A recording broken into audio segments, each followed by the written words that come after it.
ఎదలోయలో ఇంద్రధనుసు serial ఫ్యాన్స్కి ఒక bad news రాబోతుంది. అదేంటంటే ప్రస్తుతం స్టార్మాలో మధ్యాహ్నం 1:00కి ప్రసారం అవుతున్న ఎదలోయలో ఇంద్రధనుసు సీరియల్కి శుభం కార్డ్ పడబోతుంది. ఆల్రెడీ ఈ సీరియల్ లాస్ట్ డే షూటింగ్ని కూడా కంప్లీట్ చేసుకున్నారు. ఇంత త్వరగా ఈ సీరియల్ని ఎండ్ చేస్తారని అనుకోలేదు. ఎందుకంటే రీసెంట్గానే డ్యూయల్ రోల్లో దేవాగా ఎంట్రీ ఇచ్చిన విషయం అందరికీ తెలిసింది. అంతేకాకుండా వసంత్ కృష్ణ కూడా రీసెంట్గానే అమంత క్యారెక్టర్లో ఎంట్రీ ఇచ్చారు. దీంతో ఇంకా సీరియల్ని కొనసాగిస్తారు అని అనుకున్నాము.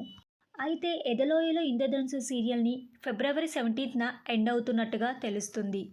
ఇక స్టార్మాలోనే రాబోతున్న మరో సరికొత్త సీరియల్ మగువా ఓ మగువా.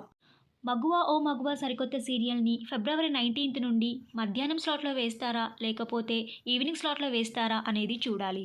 ఇక క్లైమాక్స్ ఎపిసోడ్స్లో పార్దు అమూల్య కలుసుకుంటారా, సీరియల్కి హ్యాపీ ఎండింగ్ ఇస్తారా లేదా అనేది అప్కమింగ్ ఎపిసోడ్స్ మిస్ అవ్వకుండా చూడండి.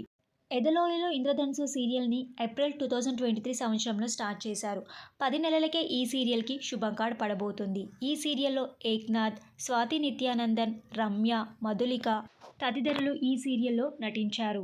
అతి త్వరలో ఎండ్ కాబోతున్న ఎదలోయలో ఇంద్రధనుసు సీరియల్లో మీరు ఎక్కువగా ఎవరిని మిస్ అవుతారో వారి పేరుని కింద కమెంట్ బాక్స్లో కమెంట్ చేయండి.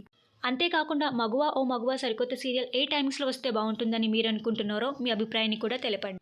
ఈ వీడియో మీకు నచ్చినట్టయితే లైక్ చేసి షేర్ చేయండి. ఇలాంటి మరిన్ని సీరియల్స్ లేటెస్ట్ అప్డేట్ కోసం డ్రీమ్ తెలుగు ఫ్యాక్ట్ ఛానల్ని సబ్స్క్రైబ్ చేసుకొని పక్కన్న బెల్ ఐకాన్ని యాక్టివేట్ చేయండి. Thank you for watching.